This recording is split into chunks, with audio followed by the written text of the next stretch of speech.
kapanyawsan para ka rin kakas.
Maya payabak po kay kayungan. Today we celebrate the first Sunday of Lent. We are gathered here today to give praise and thanksgiving to our Almighty God. On this celebration of Holy Mass, let us include in our prayers the following intentions. For the thanksgiving of the CWL Lubao San Agustin Unit, Marco Paulo Enriquez, Juan Miguel Enriquez.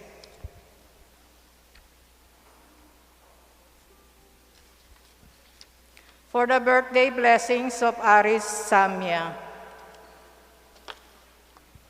For the special intentions of Mr. Rodolfo Pineda and Vice Governor Lilia Pineda, Governor Dennis Pineda and Yoli Pineda, Board Member Mylene Pineda Cayabyab, Mayor Esmeralda Pineda, Doctora Trinidad Arcilia, Chris and Melda Imbo, Doctora Edna, Angelito Valencia Jr., Laurito Santos.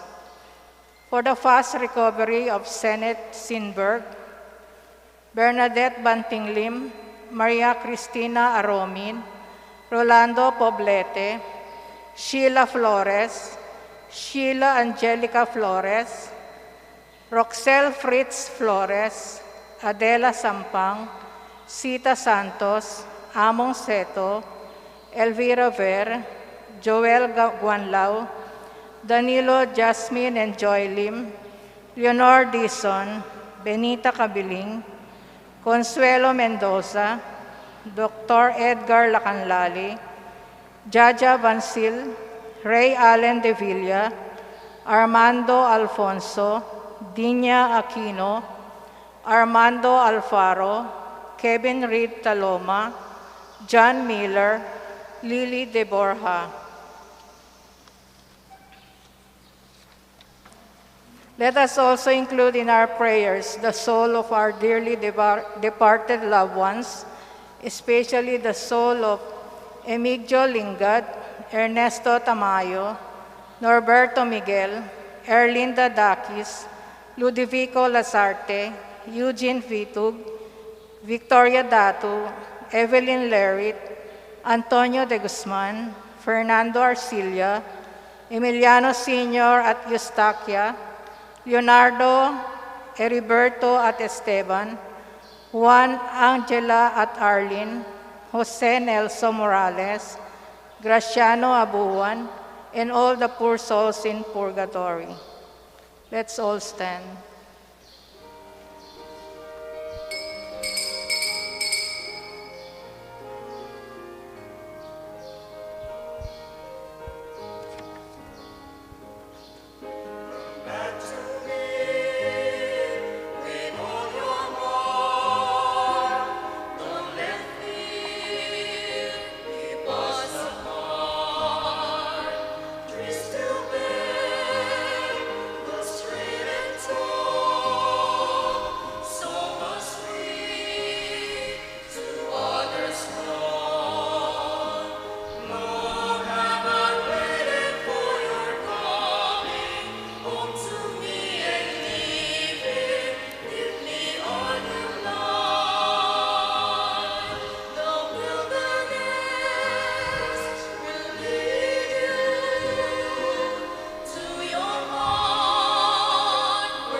In the name of the Father, and of the Son, and of the Holy Spirit. Amen. The grace of our Lord Jesus Christ and the love of God and the communion of the Holy Spirit be with you all. And with your spirit. My dear friends, to prepare ourselves to celebrate the sacred mysteries, let us call to mind our sins and ask the Lord for pardon and strength. All together, I confess to Almighty God and to you, my brothers and sisters, that I have greatly sinned in my thoughts and in my words, in what I have done and what I have failed to do. Through my fault, through my most grievous fault. Therefore I ask the Blessed Mary, ever Virgin, all the angels and saints, and you, my brothers and sisters, to pray for me to the Lord our God. The Almighty God, have mercy on us, forgive us our sins, and bring us to everlasting life. Amen. Lord, have mercy. Lord, have mercy. Christ, have mercy. Christ, have mercy. Lord, have mercy. Lord, have mercy. Let us pray. Grant, Almighty God, through the yearly observances of Holy Lent, that we may grow in understanding of the riches hidden in Christ, and by worthy conduct pursue their effects. Through our Lord Jesus Christ, your Son, who lives and reigns with you in the unity of the Holy Spirit, one God, forever and ever. Amen. A reading from the book of Genesis. God said to Noah and to his sons with him, "See, I am now establishing my covenant with you and your descendants after you, and with every living creature that was with you, all the birds and the various tame and wild animals that were with you and came out of the ark. I will establish my covenant with you, that never again should all bodily creatures be destroyed by the waters of a flood. There should not be another flood to devastate the earth. God added, "This is the sign that I am giving for all ages to come, of the covenant between me and you, and every living creature with you. I set my bow in the clouds to serve as a sign of the covenant between me and the earth. When I bring clouds over the earth, and the bow appears in the cloud, I will recall the covenant I have made between me and you and your living beings, so that water shall never again become a flood to destroy all mortal beings." The word of the Lord. Thanks be to God. Your ways, O Lord, are love and truth to those who keep your covenant. Your ways, O Lord, are love and truth to those who keep your covenant. Your ways, O Lord, make known to me. Teach me your paths. Guide me in your truth and teach me, for you are God, my Savior. Your ways, O Lord, are love and truth to those who keep your covenant. Remember that your compassion, O Lord, and your love are from of old. In your kindness, remember me, because of your goodness, O Lord. Your ways, O Lord, are love and truth to those who keep your covenant. Good and upright is the Lord. Thus he shows sinners the way. He guides the humble of justice, and he teaches the humble his way. Your ways, O Lord, are love and truth to those who keep your covenant.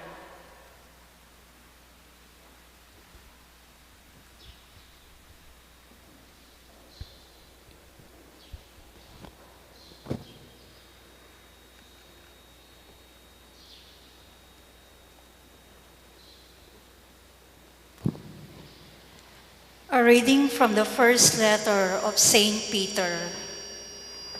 Beloved, Christ suffered for sins once, the righteous for the sake of the unrighteous, that he might lead you to God. Put to death in the flesh, he was brought to life in the Spirit. In it, he also went to preach to the spirits in prison, who had once been disobedient, while God patiently waited in the days of Noah, during the building of the ark, in which a few persons, 8 in all, were saved through water.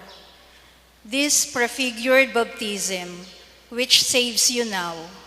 It is not a removal of dirt from the body, but an appeal to God for a clear conscience through the resurrection of Jesus Christ, who has gone into heaven and is at the right hand of God, with angels, authorities, and powers subject to him.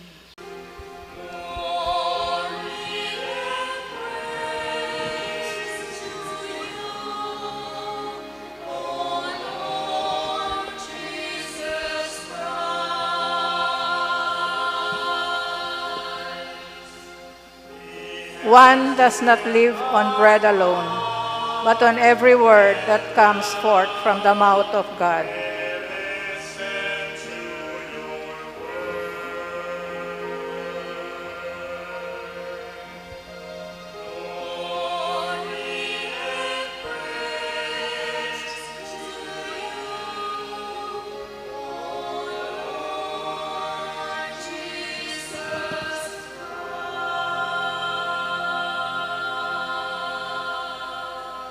The Lord be with you. And with your spirit.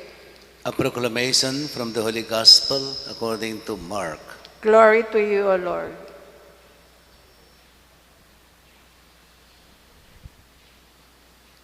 The Spirit drove Jesus out into the desert, and he remained in the desert for 40 days, tempted by Satan. He was among wild beasts, and the angels ministered to him.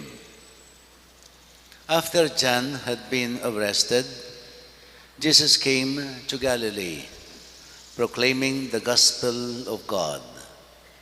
This is the time of fulfillment. The kingdom of God is at hand. Repent and believe in the gospel. The gospel of our Lord Jesus Christ. Praise to you, Lord Jesus Christ.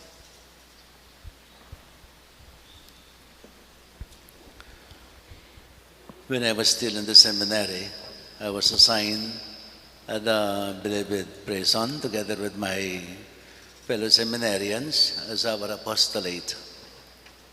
I met there a certain, actually an ex-convict, serving as the sacristan of the chaplain.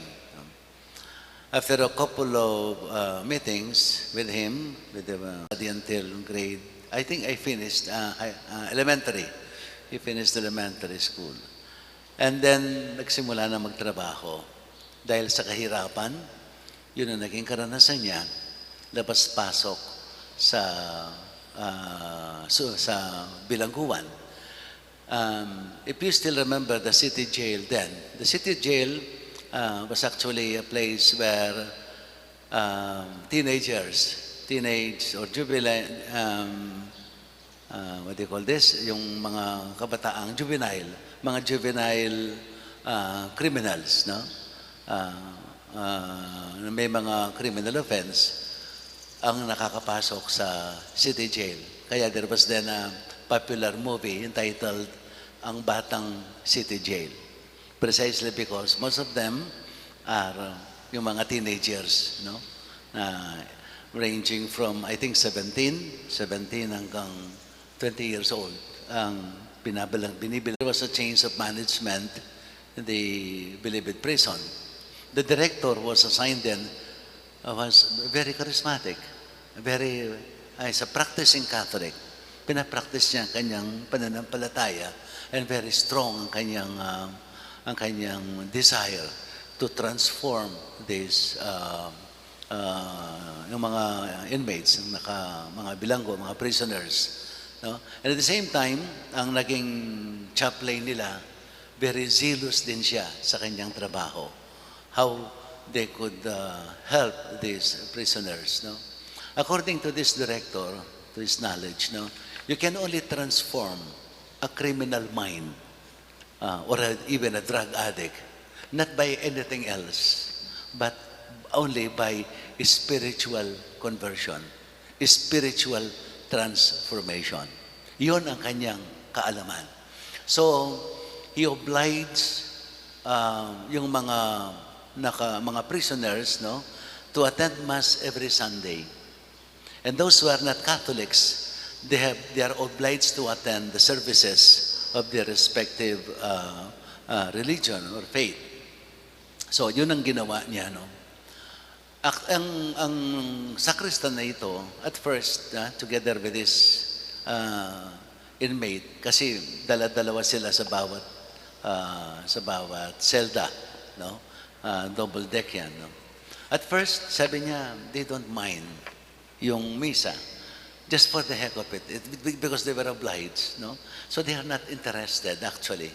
It is against their will, no? But they are obliged to do it, so they have to follow, no? Until after more or less 2 years daw, there was this new chaplain na very masigasig sa kanyang trabaho. Nagmas siya. It was actually this gospel and this season of Lent, the first Sunday of Lent. And the gospel used is what we have just proclaimed today. And then he explained daw yung pinaka-last part ng gospel when Jesus said, repent and believe in the gospel. Repent and believe in the gospel. Sa kanyang pagpapahayag, according to him, no, he dwelt more on the fruit of repentance.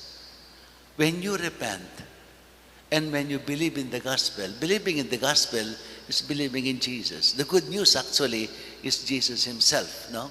When you have a strong relationship with Jesus, you will experience that inner joy and peace. So ito yung inexplain ng chaplain.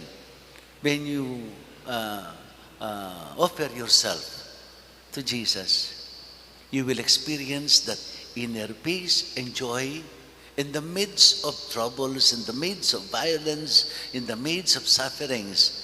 There is that inner joy and peace. Nang marinig daw niya ito, anong pinagsasabi ng paring ito? Sabi niya, because he never experienced peace.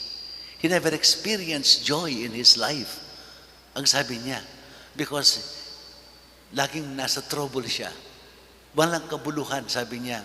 Peace, joy, this is not real, sabi niya. Because he never experienced it in his whole life. Kaya hindi niya alam.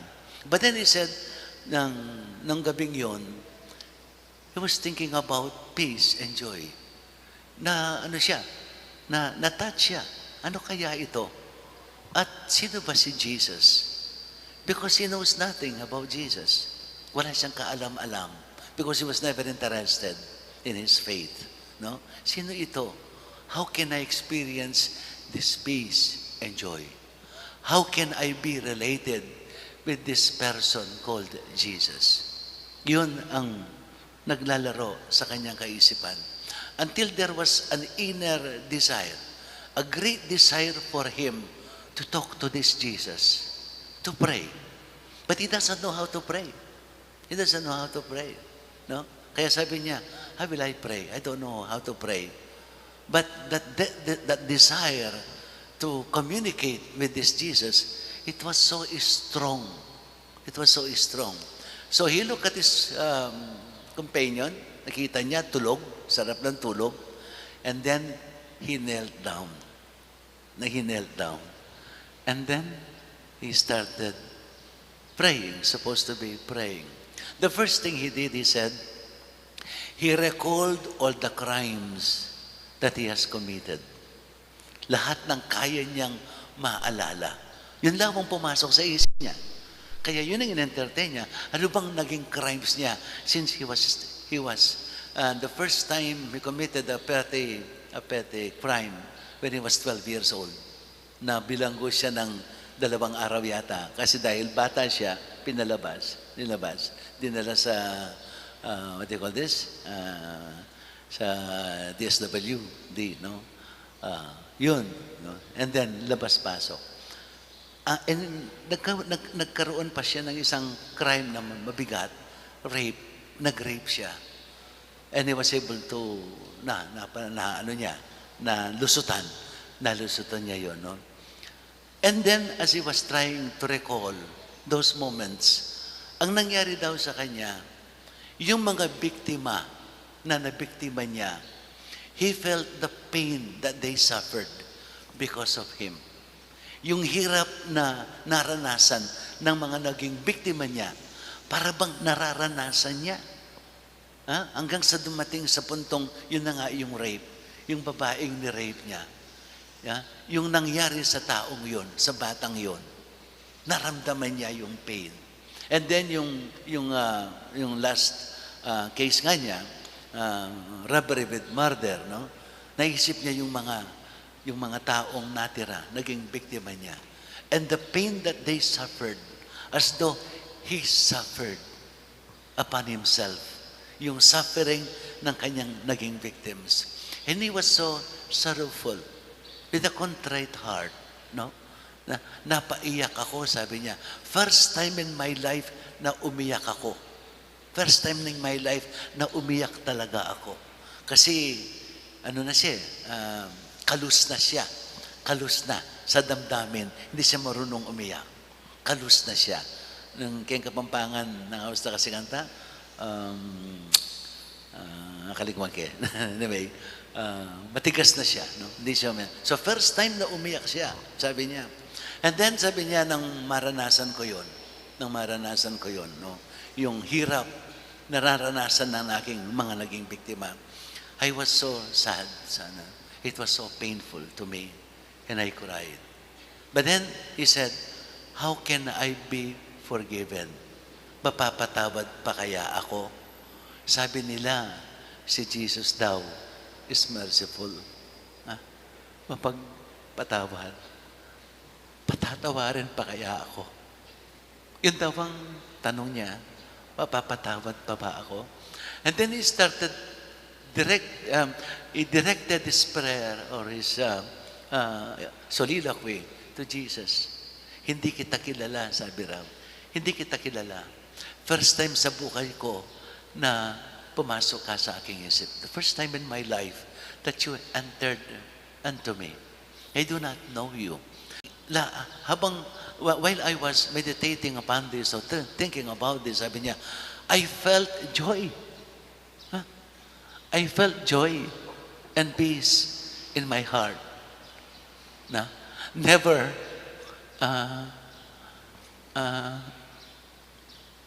in my life na naranasan ko yun. Never, sabi niya. And I enjoyed it. For a moment, I just kept quiet. I tried to savor that peace and joy, which came to me, I do not know from where. It came to me, I do not know from where, sabi niya. And then, after that, ang last word na sinabi niya, salamat, Panginoon, sabi daw niya. Tapos biglang-bigla, may sumagot. Yung palang kasama niya, gising. Hindi niya alam, he was not aware that everything that came into his mind came out from his mouth. Hindi niya alam na nagsasalita siya. Hindi niya alam, he was not aware ng lahat ng pumapasok sa isip niya ay lumalabas sa bibig niya. Kaya naririnig siya ng kanyang kasama. Kaya nang sinabi niyang, salamat, Panginoon. Sumagot yung nasa taas, Amen. Amen, sabi raw.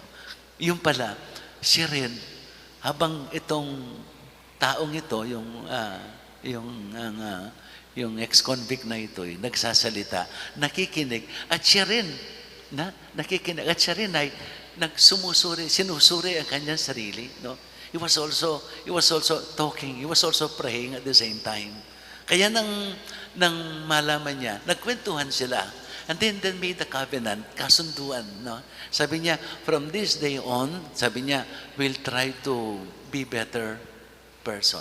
Kasi sila daw, magugulo sila. I mean, troublemakers daw sa cell nila. They are troublemakers. Sabi nila, we'll try to make a change in our life. At yun ang simula. And the next day, the first thing that they did is to ask for a Bible. Himingi sila ng Bible. And then they started reading the Bible, the Gospels. They started reading the Gospels of Jesus. No? Yun ang nagsimula ng kanilang pagbabago. And it was that difficult, very difficult. Kasi they were supposed to be the siga-siga. But this time, as they changed, and they were abused by their co-prisoners or cell, yung mga inmates, no? Tulad nila mga inmates, they were abused by them, no? But they tried to bear the pain of being abused because they want to, nagkaroon na sila ng conversion. And that was the beginning, no? Actually, ang karanasan nila, it is actually what Jesus is telling us today. Repent and believe in the gospel. Dadagdagan ko pa, and you will experience peace and joy. You will experience peace and joy. There was this saying of Jesus also, if you remember, sabi niya, come to me, all who are troubled and burdened, and I will give you rest. Yun ang sinabi ni Jesus din. Katulad ng sinabi niya, repent and believe in the gospel. Kayo po ba naranasan na ninyo ang inner joy and peace in the midst of sufferings, in the midst of troubles, in the midst of a violent world? Have you experienced this inner peace and joy that comes out of your heart. It is not a fruit of something that is outside of you. Yung bang masaya ka, masarap ang pagkain mo. Masaya ka, bagong sasakyan mo. Masaya ka, tumama ka sa huweteng. O kaya sa anuman. Masaya ka dahil may bago kang damit. Masaya ka ba dahil sinagot ka ng nandiligaw sa'yo? It's more than that. It's something that comes from your inner self. It is the fruit of God's grace. It is the fruit of discovering Jesus and letting yourself be consumed by the power of Jesus. Yun ang magiging bunga, an inner peace and joy. You know, that inner peace and joy can only be experienced if we accept our sinfulness. With all humility, with all sincerity, we accept our sinfulness, our weakness. Unless we accept our sinfulness, our weakness, no? Our mistakes, our wrongdoings, unless we accept all of those things, we can never experience that peace and joy. Do you know why? Because the source of that peace and joy is Jesus. Is Jesus. And you can only experience that. No? You can only experience that if you surrender yourself to Jesus. And if you are proud enough and not able to accept with all humility and sincerity our weakness, our sinfulness, we can never desire Jesus. Hindi natin hahanapin sa Panginoon hanggat hindi mo tinanggap ang iyong pagkakasala. Unless you with contrite heart, with a sorrowful heart, you accept your sins, you will never feel the desire to be with Jesus. Hindi mo kakailanganin ng Panginoon. Hindi mo kakailanganin. Tulad ng mga Pharisees, mga scribes and Pharisees, yung mga taong hindi tumanggap kay Jesus, they are so proud. They are so proud to accept their mistakes. They are so proud to accept their sinfulness. They are so proud. And because of that, they do not feel the need of Jesus. Kaya hindi lang matanggap si Jesus. Matatanggap mo lang si Jesus. Hahanapin mo lang siya. You will find the need of Jesus only if you accept your sinfulness with all humility, with all sincerity. Hindi mo kakailanganin si Jesus. At dahil hindi mo kakailanganin si Jesus sa buhay mo, hindi mo mararamdaman that inner peace and joy. Well, sad to say, tayong mga nagsisimba, tayong mga nagdarasal, tayong mga nagnonobena, tayong mga taong doing all these religious and spiritual practices, are we really doing these things because of the love of Jesus? Or are we doing all these things just for the heck of them? Nagsisimba ka dahil kailangan ka magsimba. Kaya kapag nagsisimba ka, because you do not really feel the desire to be with Jesus, kaya kung minsan, nagmamadali ka, haba naman ng humiling ito.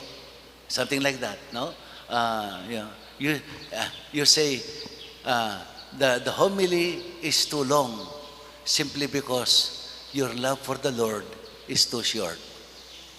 You say the homily is too long because your love for the Lord is too short. Wala kang gana. Kung minsan nakikipagkwento ka lang. Kung minsan labas-pasok ka sa simbahan. You are not really interested because you do not really feel the need for Jesus. Hindi mo talagang nararamdaman. Hindi ka aware, you are not aware that in this Holy Mass, Jesus is with us in a very special way. Jesus comes to us in a very special way in every celebration of the Mass. Do you believe in that? If you believe in that, you should be very sincere in coming here to celebrate this Eucharist. Nasaan ba ang isip ninyo habang kayo ngayon na nagsisimba? Nasa kay Panginoon ba? O nasa trabaho ninyo? Nasa gagawin ninyo mamaya pagkatapos ng misang ito? Oh? Wala sa atin. Do you know why? Why we do not experience that inner peace and joy? Kasi talagang hindi pa natin tinanggap sa puso natin na tayo ay mga makasalanan. Hindi pa natin tinanggap. Marami ang mga nangungumpisa. I've been saying, it was yesterday, I think, no? Sa misa ko yesterday, I was saying, maraming nangungumpisal. Sabi nila, Father, nagsinungaling po ako. Nagsinungaling po ako dahil ganito po, ganito. Something like that. No? May nagnakaw po ako. Pero nakapagnakaw ako, Father, dahil ganito. Something like that. We justify our wrongdoings. Tapos, pagkatapos ng pangungumpisal nila, tatanong ko, ano bang kasalanan mo? Kasi you justify everything that you have confessed. So, sabi ko, anong kasalanan mo? Are you really sincere in accepting your sins? Why do you have to justify it? We are so proud to accept our mistakes. We are so proud to accept our faults that we do not feel the desire to be forgiven. Sabi nga, we have to experience the sorrow and pain of our sins, of our wrongdoings, of our mistakes.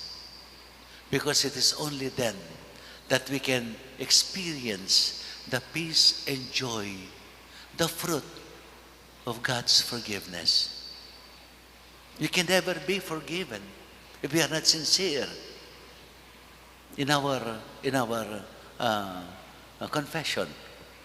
We can never be forgiven unless you really accept with all humility and sincerity and experiencing the pain of your sinfulness, of your wrongdoings, of your faults, that you begin to appreciate and experience the joy and peace of God's forgiveness. Kaya itong kailangan natin. Ito ang tawag sa atin ngayon during this first Sunday of Lent. Jesus is asking us to repent with a contrite heart, with a humble and sincere heart, to recall all the sins that we have committed. And let us feel sorry for them. Let us feel our sorrow for all the sins that we have committed. It is only then that we will desire with all sincerity the mercy and love of Jesus. You know, if we try to discover Jesus, to know Him, if we really try our best to know Him, there are only two things we can know about Jesus. Jesus loves us more than we could imagine, more than we could feel and understand. That is Jesus. He loves us more than what we can feel, what we can know. And the second thing that we will know about Jesus, Jesus is a merciful Jesus, because Jesus is the face of the mercy of God. Jesus is the face of the mercy of God. You will feel the mercy of God through Jesus. Through Jesus. Kaya makikilala mo ang Panginoong Jesus ay mapagpatawad. No? No matter how grievous are your sins, no? Kahit gaano kabigat, kahit gaano karami, He will forgive us. And in forgiving us, we will experience that peace and joy. Even in the midst of all our troubles, of all our problems, of all our heartaches, of all the violence in this world, we will experience that inner peace and joy. If you haven't experienced that inner peace and joy, it means only one thing. We have not yet really accepted our sinfulness. Hindi pa talagang tinanggap ang ating mga pagkakasala. Na tayo'y mga taong mga makasalanan na kailangan natin ng Panginoon. Kailangan natin ng Panginoon. We can only be sincere in our relationship with Jesus only after we have accepted the reality of our sinfulness, our weaknesses. So ito ang tawag sa atin ng Panginoon ngayon. And He's giving us an assurance of His love and His mercy. Repent and believe in Jesus, and we will find peace and joy. Amen.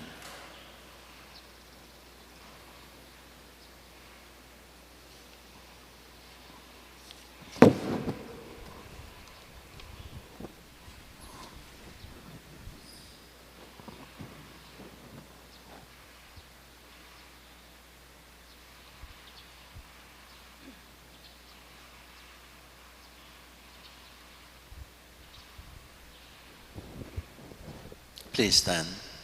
All together. I believe in one God, the Father Almighty, maker of heaven and earth, of all things visible and invisible.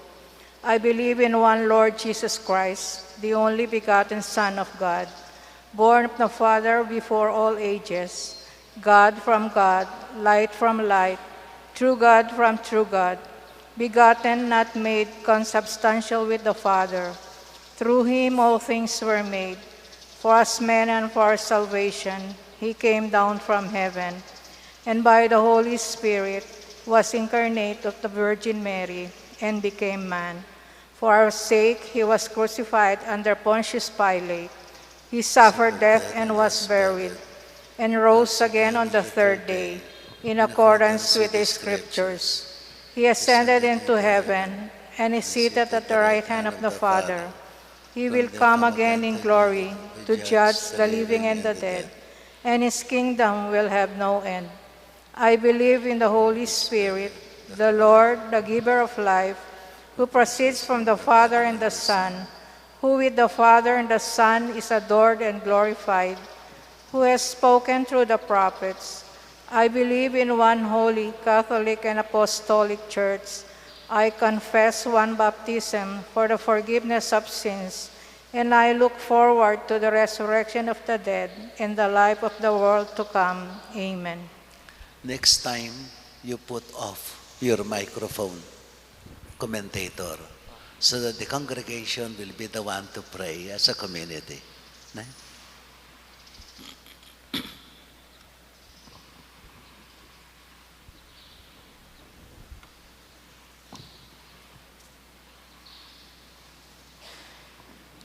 Like Jesus, who was tempted in the desert, let us ask the Father to accompany us in the temptations in life so that we will always overcome them.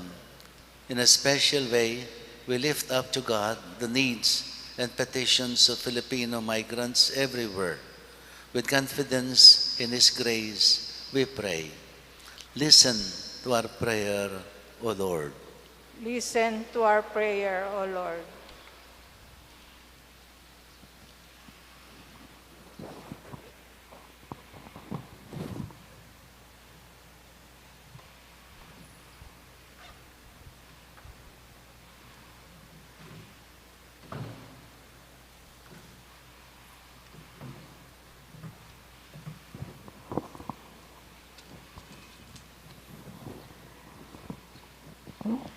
That our church continue to be committed in their concern for the poor, especially among the migrants and their families, we pray.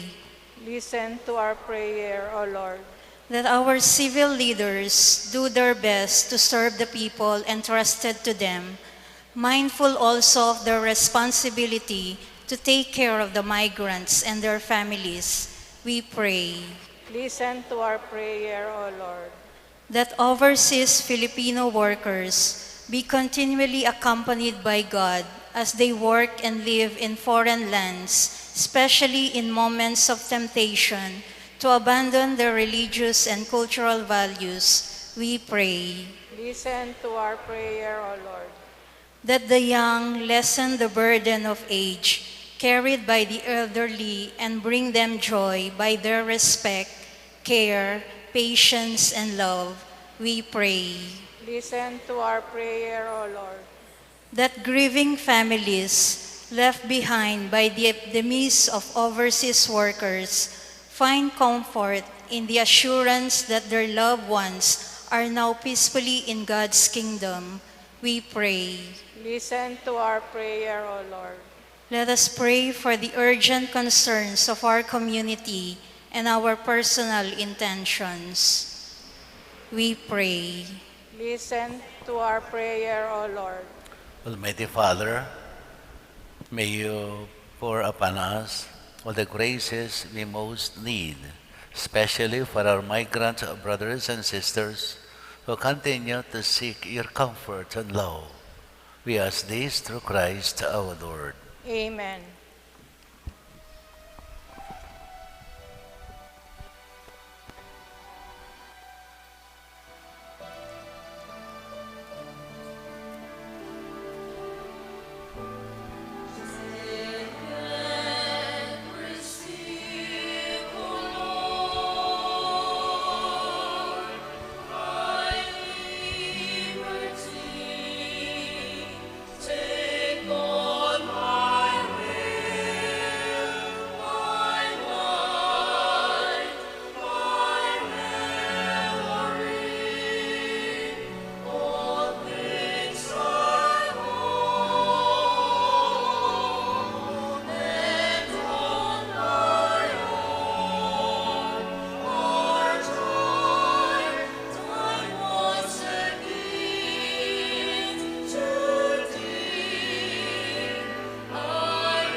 Set us given in the hands of faith, that shall pick up for us the bread of life.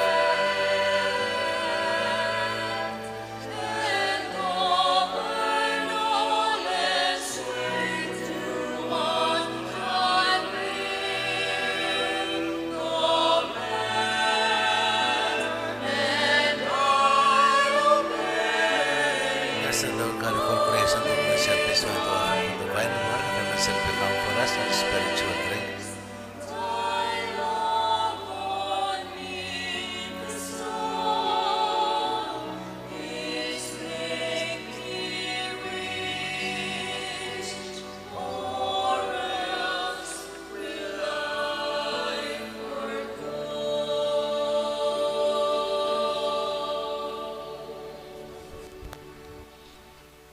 Pray, my dear brothers and sisters, that my sacrifice and yours may be made acceptable to God, the Almighty Father. Sacrifice at your hands for the praise and glory of His name, for our good and the good of all His holy church. Give us the right dispositions, O Lord, we pray, to make these offerings, for with them we celebrate the beginning of this venerable and sacred time. Through Christ our Lord. Amen.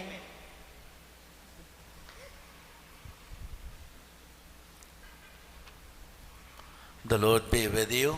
And with your spirit, Lift up your hearts. we lift them up to the Lord. Let us give thanks to the Lord our God. It is right and just. It is truly right and just, our duty and our salvation, always and everywhere to give you thanks, Lord, Holy Father, Almighty and Eternal God, through Christ our Lord. For by your gracious gift, each year your faithful await the sacred Paschal feast with the joy of minds made pure, so that more eagerly intent on prayer and on the works of charity, and participating in the mysteries by which they have been reborn, they may be led to the fullness of grace that you bestow on your sons and daughters. And so with angels and archangels, with thrones and dominations, and with all the hosts and powers of heaven, we sing the hymn of your glory, as without end we acclaim.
You are indeed holy, O Lord, the fount of all holiness.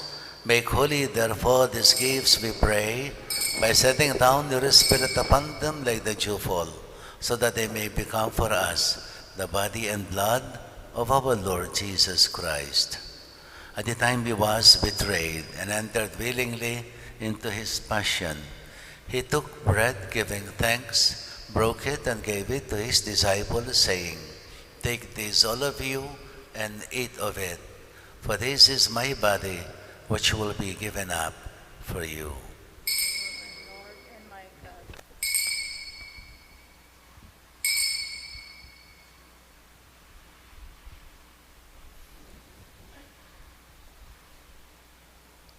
In a similar way, when supper was ended, he took the chalice, once more giving thanks, gave it to his disciples, saying, "Take this, all of you, and drink from it. For this is the chalice of my blood, the blood of the new and eternal covenant, which will be poured out for you and for all men, for the forgiveness of sins. Do this in memory of me." Blood of Christ, sanctify us.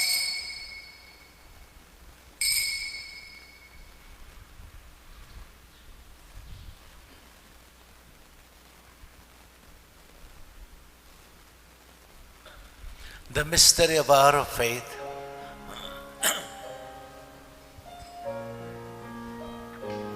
When we eat this bread and drink this cup, we proclaim your death, O Lord, until you come again, until you come again. We proclaim your death, O Lord.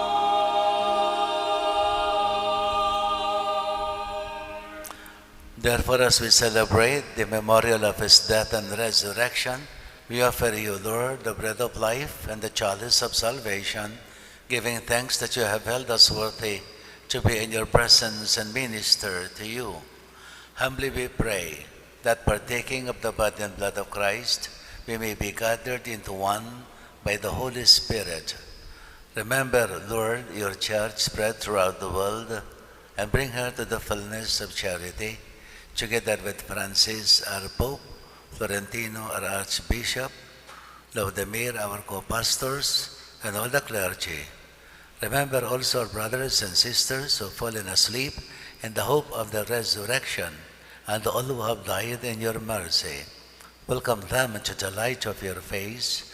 Have mercy on us all, we pray, that with the Blessed Virgin Mary, Mother of God, with the Blessed Joseph, her spouse, with the blessed apostles,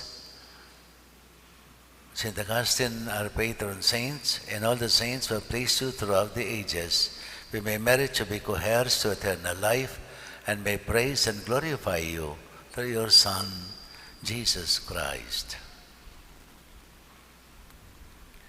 Through him, with him, and in him, O God Almighty Father, in the unity of the Holy Spirit, all glory and honor is yours forever and ever.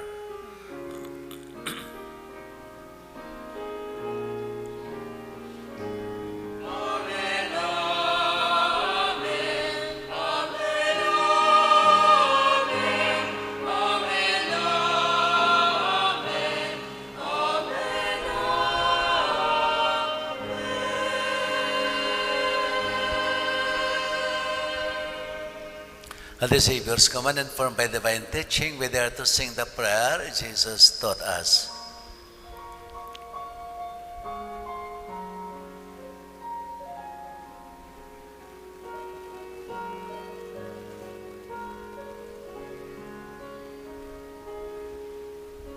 Our Father, who art in heaven, hallowed be thy name.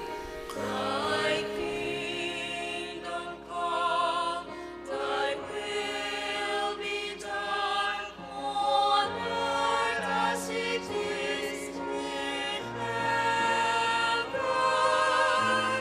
Give us this day our daily bread, and forgive us our trespasses, as we forgive those who trespass against us. And lead us not into temptation, but deliver us from evil.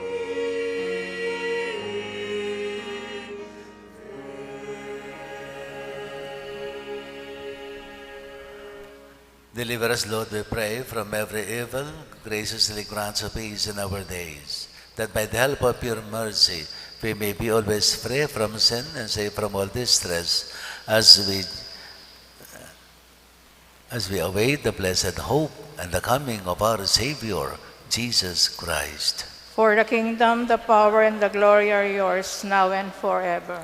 Lord Jesus Christ, who said to your apostles, "Peace I leave with you, my peace I give to you," look not on our sins, but on the faith of your church, and graciously grant her peace and unity in accordance with your will, who live and reign forever and ever. Amen. The peace of the Lord be always with you. And with your spirit. Let us now offer each other the sign of peace.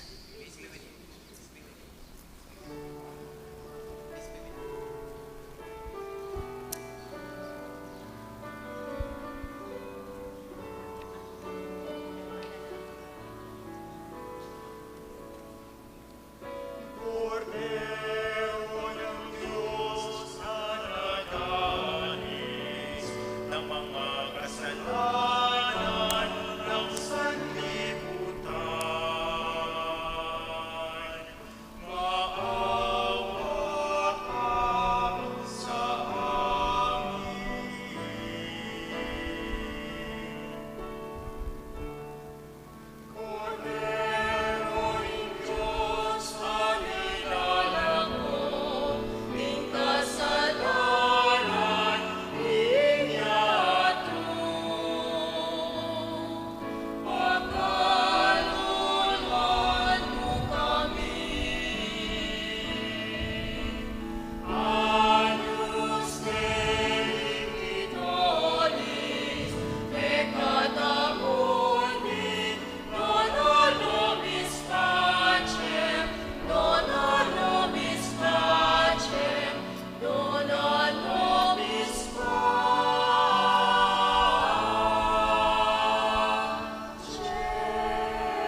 This is Christ, the Lamb of God, who takes away the sins of the world. Happy are we who are to receive him at this holy banquet. Lord, I'm not worthy that I'm you not should worthy enter that under you my should roof, enter under my but only roof, say but only say the word, and my soul shall be be healed. healed. The body of Christ. Amen.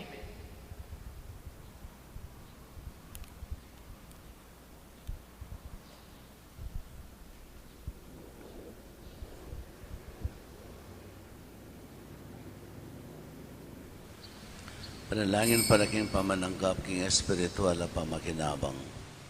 O Jesus ko sa salpantayanan ko, king atsyuka king kabandal-banalan na sakramento, kaluguran da ka maigit king sablang bagi, at pagnasan ko yung tanggapan da ka. Dapat paulin na ningiling pinandit, era kaya tanggap king sakramento, umiyaka mo man espiritual kining puso ko. Kakaulan da ka balang mamawari, atsyuka kini, at pagkasanbet ng kayong lubusan ng sarili ko keka. Kaya masanay pa yung tulot kapilan man, imikawani ko keka. Amen.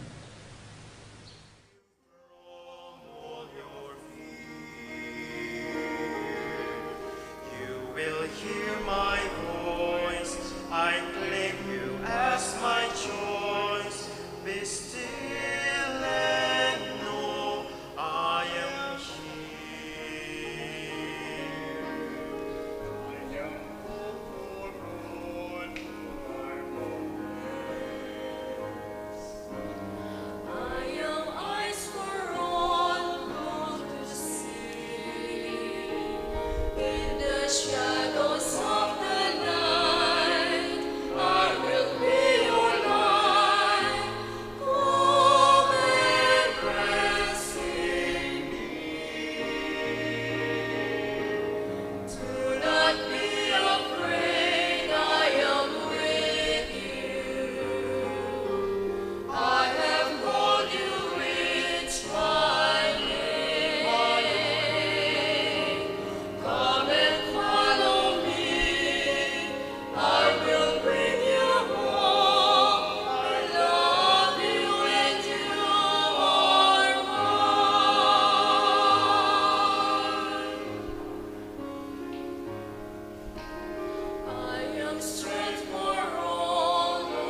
Kapabaluan po, balang Biyernes po, impang mag-istasyon po, magaganap keni Kimpisamban.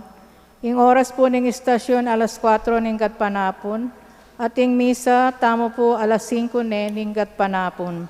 Dakal pong salamat.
Let us pray.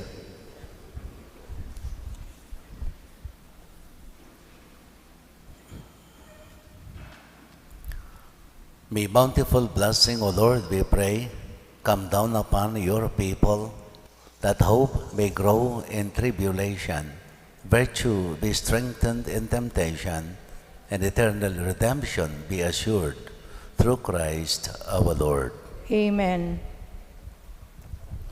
Let us pray the Oratio Imperata against COVID-19. God our Father, we come to you in our need to ask your protection against the COVID-19 that has claimed lives and has affected many. We pray for your grace for the people tasked with studying the nature and cause of this virus and its disease, and of stemming the tide of its transmission. Guide the hands and minds of medical experts that they may minister to the sick with competence and compassion, and of those governments and private agencies that must find cure and solution to this pandemic. We pray for those afflicted, may they be restored to health soon. Grant us the grace to work for the good of all and to help those in need. Grant this through our Lord Jesus Christ, your Son, who lives and reigns with you in the unity of the Holy Spirit, God, forever and ever. Amen. We fly to your protection, O Holy Mother of God. Do not despise our petition in our necessities, but deliver us always from all dangers. O glorious and blessed Virgin, Santo Cristo del Perdón, Have mercy on us. Virgen de los Remedios, Pray for us. Saint Joseph, Pray for us. Saint Raphael the Archangel, Pray for us. Saint Roch, Pray for us. Saint Lorenzo Ruiz, Pray for us. Saint Pedro Calunsod, Pray for us. Saint Monica and Saint Augustine, Pray for us. The Lord be with you. and with your spirit. May the Almighty God bless you all, the Father, the Son, and the Holy Spirit. Amen. Go in peace, and let us repent and believe in the gospel of Jesus. Thanks be to God.